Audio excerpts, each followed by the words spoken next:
বলেন তো, এই কোরআন এবং সুন্নাহ ব্যতীত জান্নাতে যাওয়ার বিকল্প কোন রাস্তা আছে কি? কথা বলেন। কোরআন এবং সুন্নাহ ব্যতীত জান্নাতে যাওয়ার বিকল্প কোন রাস্তা আছে? নেই। যে যত ভালো পন্থায়, ভালো পদ্ধতিতে, যত ভালো রাস্তা দেখাক না কেন, কোরআন সুন্নাহ ব্যতীত যতই ভালো পথ, যতই ভালো রাস্তা দেখাক, সে রাস্তা কি সঠিক রাস্তা হতে পারে না। সে রাস্তা কি হতে পারে না? সঠিক রাস্তা হতে পারে না। সেটা হলো গুমরাহির পথ, সেটা হচ্ছে কি পথ ভ্রষ্টতার পথ।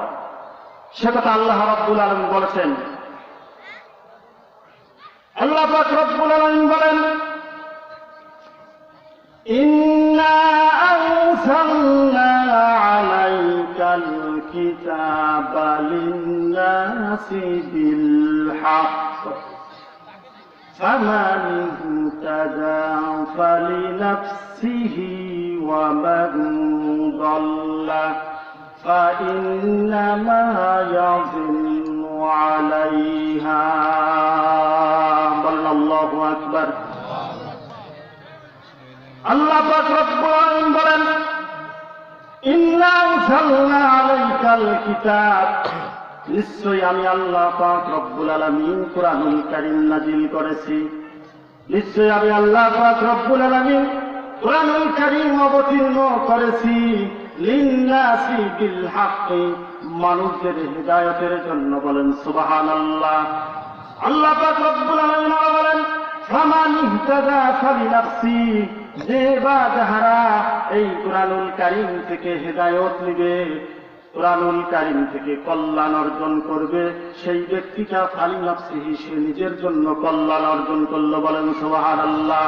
তারপরে আল্লাহ রাব্বুল আলামিন বলেন, ওয়া মান দাল্লা ফাইন্নামা ইয়াযিল্লু আলাইহা, পক্ষান্তরে যে বা যাহারা গুমরাহির পথ অবলম্বন করলো, কুরআনুল কারীম ব্যতিরেকে, কুরআনুল কারীম বাদে যে বা যাহারা গুমরাহির পথ অবলম্বন করলো, বরং সে এই পথ ভ্রষ্টার পথ নিজেই গ্রহণ করে নিল। বলেন নাউযুবিল্লাহ।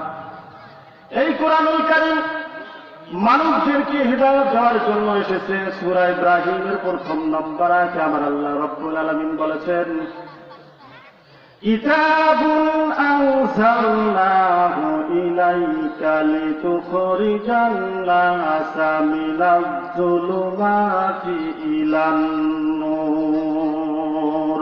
বলে আল্লাহু আকবার। আল্লাহ পাক রব্বুল আলামিন বলেছেন, কিতাবুন আনজালনাহু ইলাইকা, ও নবীজি, আমি এই কুরআনুল কারীম নাযিল করেছি, অবতীর্ণ করেছি আপনার প্রতি।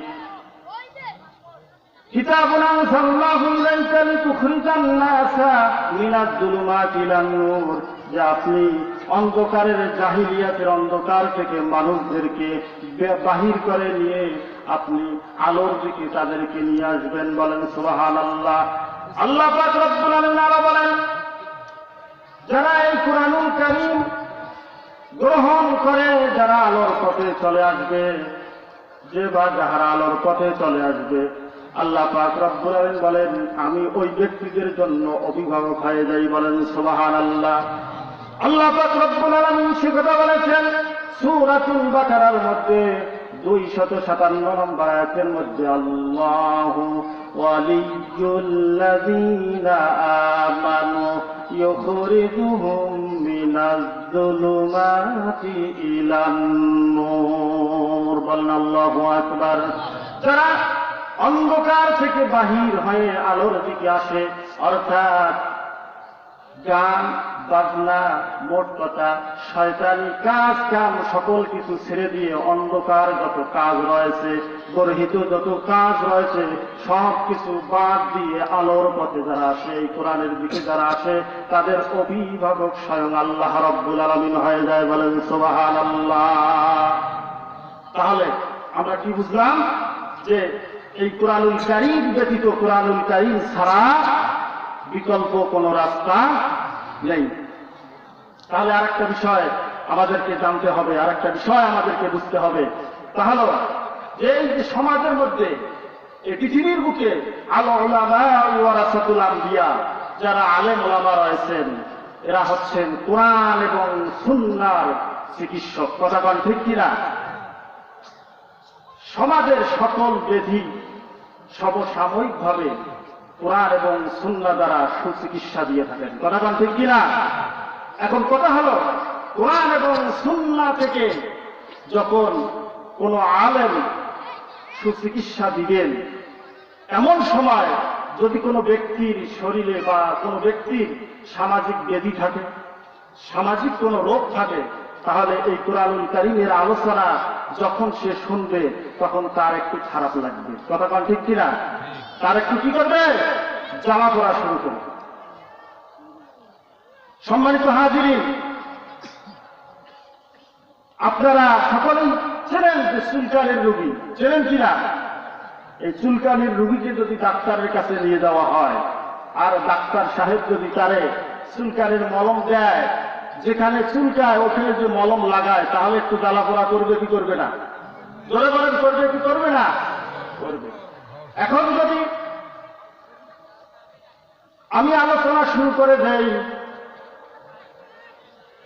সুদের বিরুদ্ধে, যারা সুদ খায়, যারা সুদখোর, এদের কি অবস্থা হবে? তাহলে যারা সুদ খায় তাদের অবশ্যই খারাপ লাগার কথা। কথা কোন ঠিক কিনা? অথচ আমার আল্লাহ রাব্বুল আলামিন কোরআনুল কারীমের মধ্যে বলেছেন, আহাল্লাল্লাহুল বাই'a ওয়া হাররামার রিবা। আল্লাহ পাক রব্বুল আলামিন ব্যবসাকে হালাল করেছেন আর সুদকে হারাম করে দিয়েছেন। বলেন নাউযুবিল্লাহ। এখন যদি আমি ঘুষের কথা বলি, যারা ঘুষ খায়, যারা ঘুষ খেতে অভ্যস্ত, যাদের ঘুষের টাকা না হলে রাত্রের খরচ হয় না, কথা কন ঠিক কিনা? তাহলে যারা খুব ঘুষখোর, এদের কোথায় গিয়ে লাগবে? কথা কন, কলিজার মধ্যে লাগবে। ও মুসলমান, এভাবে যদি যারা দুর্নীতিবাজ, প্রতিনিয়ত দুর্নীতি করে চলছে, এদের বিরুদ্ধে যদি এখন বক্তব্য দেওয়া হয়, ওয়াজ করা হয়, আমি বলি নাই আমার আল্লাহ রাব্বুল আলামিন কোরআনুল কারীমের মধ্যে বলেছে, সে কথাই যদি এখন বলি, তাহলে যারা দুর্নীতিবাজ, এদের কোথায় গিয়ে লাগবে? কলিজার মধ্যে লাগবে। কথা গান ঠিক কিনা? এভাবে যারা মদ খায়, যারা মদ খায়, মদ খেয়ে মাতাল হয়ে পড়ে থাকে, তাহলে বলেন যারা মদ খায়, এই মদ খোরদের কোথায় গিয়ে লাগবে? অনুরূপভাবে যারা জেনাখোর, প্রতিনিয়ত জেনায় অভ্যস্ত, যারা সর্ব অবস্থায় জেনা করে চলতেছে, যারা জেনাখোর, এদের কোথায় গিয়ে লাগবে? জোরে কন। অথচ আল্লাহ রাব্বুল আলামিন বলেছেন, ওয়ালা তাকরাবুজ জিনা, তোমরা জিনার নিকটবর্তী হয়ো না। মুসলমান, কিছুদিন পূর্বে এই মাসের শুরুর দিকেই ঢাকা বিশ্ববিদ্যালয়ের এক ছাত্রী ধর্ষিত হয়েছে। বলেন নাউযুবিল্লাহ। আর সেই ধর্ষক, যে ধর্ষণ করেছে, যে রেপ করেছে, তাকেও গ্রেফতার করা হয়েছে। ও মুসলমান ভাইরা আমার কথা হলো, এই বাংলার জমিনে যদি কোরআনের বিধান চালু থাকতো, আইন চালু থাকতো, তাহলে একজন ধর্ষককেও বাংলার জমিনে খুঁজে পাওয়া যেত না। কিন্তু এই কোরআনুল কারীমের আইন নাই, কোরআনুল কারীমের বিধান নাই। কোরআনুল কারীমের আইন না থাকার কারণে, বিধান চালু না থাকার কারণে প্রতিনিয়ত প্রকাশ্য এবং গোপনীয়ভাবে ধর্ষণ চলছেই। কথা কন ঠিক কিনা? ও মুসলমান ভাইরারে আমার, বাংলার জমিনে একটা বারের জন্য হলেও এই কোরআনুল কারীমের একটি আইন চালু করে, যারা ধর্ষক, যারা মানুষ, যারা ধর্ষণ করে, এই ধর্ষকদেরকে যদি প্রকাশ্যভাবে ফাঁসির কাছে ঝুলিয়ে হত্যা করা হতো। আর আল্লাহর যে বিধান, তা হলো যারা ধর্ষক, যারা ধর্ষণ করে, মুসলমান ভাইরারে আমার মনোযোগ সহকারে শুনবেন, যারা ধর্ষক, যারা ধর্ষণ করে, অর্থাৎ যারা জিনাখোর এবং জিনাকারিনী, আল্লাহ পাক রব্বুল আলামিন কোরআনুল কারীমের মধ্যে বিধান দিয়েছেন, তারা যদি অবিবাহিত হয় তাদেরকে 100 বেতেরাঘাত করতে হবে। কয় শত? 100। আর যদি বিবাহিত হয় তাকে রজম করে হত্যা করার নির্দেশ আমার আল্লাহ রব্বুল আলামিন দিয়েছেন। এই আইন যদি বাংলার জমিনে বাস্তবায়িত হতো, এই আইন যদি পার্লামেন্টের মধ্যে থাকতো, একজন ধর্ষককে যদি এভাবে যদি হত্যা করা হতো, তাহলে দ্বিতীয় আর কোন ধর্ষক বাংলার জমিনে খুঁজে পাওয়া যেত না। কথা কন ঠিক কিনা? কিন্তু এই আইন চালু নেই।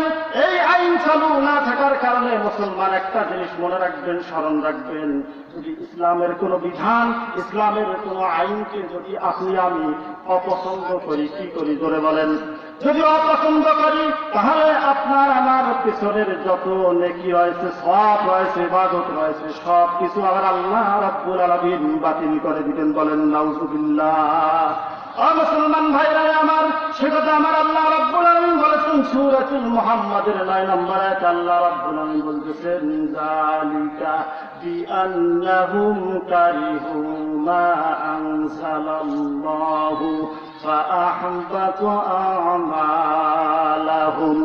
আল্লাহ পাক রব্বুল আলামিন বলেছেন যে বা যাহারা যালিকা বিআন্নাহুম কারিহু, আমার দেওয়া বিধান, আমার দেওয়া আইনকে যদি কারিহু অপছন্দ করে, কি করে? অস্বীকার করা নয়, শুধু যদি অপছন্দ করে যে এই বর্তমান পরিস্থিতিতে কি সেই কোরআনের আইন মানুষকে রজম করে হত্যা করা, যারা বিবাহিত জিনাকার রয়েছে এবং যারা যুবক যুবতী অবিবাহিত এদেরকে 100 বেতের আঘাত করতে হবে, এই বর্তমান যুগে কি এই আইন চলে? কথা কন। যদি কেউ এই ধরনের কথা বলে এতে বোঝা যায় সেই ব্যক্তিটাই আল্লাহর বিধানকে কি করলো? অপছন্দ করলো। মুসলমান সাবধান, এই অপছন্দ করার কারণে আপনার আমার পিছনের সমস্ত নেকিগুলো বরবাদ হয়ে যায়। বলেন নাউজুবিল্লাহ। সে কথা কোথায় বলা হয়েছে? কোরআনুল কারীমে। কোরআনুল কারীমের বাহিরে কোনো কথা বলা হলো? কোরআনুল কারীমে সূরা মুহাম্মদ 9 নম্বর আয়াত বাড়িতে গিয়ে খুলে দেখবেন। আল্লাহ পাক রব্বুল আলামিন বলেছেন যালিকা বিআন্নাহুম কারিহু মা আনজালাল্লাহ। আল্লাহ পাক রব্বুল আলামিন যে বিধান নাযিল করে দিয়েছেন, যে সংবিধান নাযিল করে দিয়েছেন, এই সংবিধান কেউ যদি অপছন্দ করে, কারিহু মানে কি? অপছন্দ করা। এই সমাজের মধ্যে এই আইন চলে, এই ধরনের যদি অপছন্দ করা হয় মুসলমান, তাহলে কি হবে? তার যত আমল আছে সমস্ত আমল কি হয়ে যাবে? বাতিল হয়ে যাবে, ধ্বংস হয়ে যাবে। মুসলমান ভাইরা আমার, আপনি যতই নামাজ পড়ুন, রোজা করুন, 5 ওয়াক্ত সালাত আদায় করুন না কেন, এমনকি শেষ রাত্রিতে উঠে যদি তাহাজ্জুদের সালাত আদায় করেন, সকালবেলা করে উঠে যদি আপনি কোরআনুল কারীম প্রতিনিয়ত তেলাওয়াত করেন, যে তেলাওয়াতের কথা আমার আল্লাহ রাব্বুল আলামিন কোরআনুল কারীমের মধ্যে বলেছেন যে প্রতিদিন ফজরের পর কোরআনুল কারীম তেলাওয়াত করার সময় হচ্ছে সবচেয়ে উত্তম সময়। বলেন সুবহানাল্লাহ। আপনি যদি এই উত্তম কাজও করেন, তারপরে যদি আপনি আল্লাহর বিধান যদি অপছন্দ করেন মুসলমান, তাহলে কি হবে? আপনার পেছনের সমস্ত নামাজ, রোজা, হজ, যাকাত যা কিছু আছে সকল কিছুর ইবাদতের আমলগুলো সব বাতিল করে দিবেন কে? জোরে বলেন, কে বাতিল করবেন? আল্লাহ পাক রব্বুল আলামিন বাতিল করবেন। তাহলে বলেন তো, আল্লাহ পাক রব্বুল আলামিনের কোন বিধান, কোন আইন অপছন্দ করা চলবে? জোরে বলেন, চলবে? চলবে না। আমরা যারা এখানে আছি, আচ্ছা বলেন তো, আমরা কি সবাই কোরআনুল কারীমের আইন এই বাংলার জমিনে প্রতিষ্ঠিত হোক এটা চাই? কারা কারা চান না? হাত তোলেন। সবাই চাই, কিন্তু চাওয়ার আপনি চাইলেন, আপনি চাচ্ছেন কোরআনুল কারীমের আইন চাচ্ছেন, কিন্তু কিভাবে সেই আইনটা প্রতিষ্ঠিত করতে হবে সেখানে গেলেন না, তাহলে প্রতিষ্ঠিত হবে? আপনি মনে মনে কল্পনা করতেছেন যে আমি ব্যবসা শুরু করব, এত লাভবান হব, এত কিছু হব, এত টাকা ইনকাম করব, কিন্তু আপনি ব্যবসায় ধরলেন, লাভ হবে? মুসলমান চাইতে হবে, সাথে সাথে সেই জিনিসটা বাস্তবায়ন করার জন্য অগ্রসর হতে হবে। কথা বল ঠিক কিনা? তাহলে বাংলার জমিনে আল্লাহর আইন, আল্লাহর বিধান প্রতিষ্ঠিত হোক, এটা আমরা সকলে চাই। কথা বল ঠিক কিনা? দুহাত তুলে আমার আল্লাহকে দেখাই, লিল্লাহে তাকবীর, লিল্লাহে তাকবীর। আল কোরআনের আলো, আল হাদিসের আলো, আল কোরআনের আলো, আল হাদিসের আলো। ঘরে ঘরে আর কত জ্বালাবেন? নিজের অন্তরে জ্বালান। আপনার আমার অন্তরটাই মরে গেছে। ঘরে গেলে কি করবেন? ঘরে তো সকালবেলা তেলাওয়াত করে বাহির হয়ে যান, কিন্তু আপনার আমার অন্তরটা তো মরা। তাহলে আপনার আমার অন্তরে কোরআন এবং সুন্নাহর আলো জ্বালাইতে হবে সর্বপ্রথম। কথা বলেন ঠিক কিনা? আপনার আমার অন্তরে কি করতে হবে? সর্বপ্রথম কোরআন এবং সুন্নাহর আলো জ্বালাতে হবে। আমরা সর্বপ্রথম কি করব? আপনার আমার অন্তরে কোরআন এবং